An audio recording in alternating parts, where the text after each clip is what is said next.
कि जो हमारी हॉरर स्टोरी है वो एक हॉन्टेड घर की है जो बिल्कुल कब्रिस्तान के पास बना हुआ था। और जिसने हमें ये स्टोरी शेयर की है वो ये बताता है, मैं काफ़ी उम्र का हो चुका हूँ और मेरी परवरिश एक कब्रिस्तान के बिल्कुल सामने हुई है। असल में 3 कब्रिस्तानों के सामने।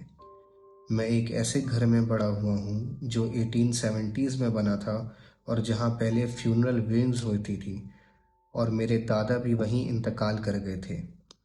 कुछ लोग कहते थे कि मेरे दादा ने वहाँ भूत देखे, लेकिन मैंने कभी कुछ नहीं देखा। मैं हमेशा कहता था कि मैं तब यकीन करूँगा जब मैं खुद कुछ देखूँगा, लेकिन ऐसा कभी हुआ ही नहीं। अब मैं अपने बचपन के घर के तकरीबन 10 मील दूर रहता हूँ। घर के पहले ऑनर्स का कहना था कि इस घर में कोई रूह या कुछ और मौजूद है, पर हम इस घर में 20 साल से रह रहे हैं, पर मैंने कभी कुछ नहीं देखा। मेरी बीवी कहती है कि कभी-कभी उसे महसूस होता है जैसे कोई चीज़ उसके आस-पास हो या उसे तंग कर रही हो। कभी-कभी उसको ये भी महसूस हुआ है जैसे कोई चीज़ उसको हल्के से टच करती हो, लेकिन हमेशा बहुत हल्का सा टच होने की वजह से मैं समझता था कि शायद कोई नर्व ट्विच या कुछ और होगा।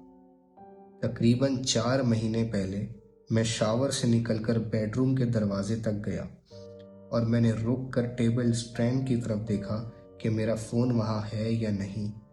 जैसे ही मेरी फ़ोन पर नज़र पड़ी, वो अचानक सीधा हॉरिजॉन्टली तकरीबन 8 फीट दूर जाकर ज़मीन पर गिरा और उछलकर बेड के नीचे चला गया।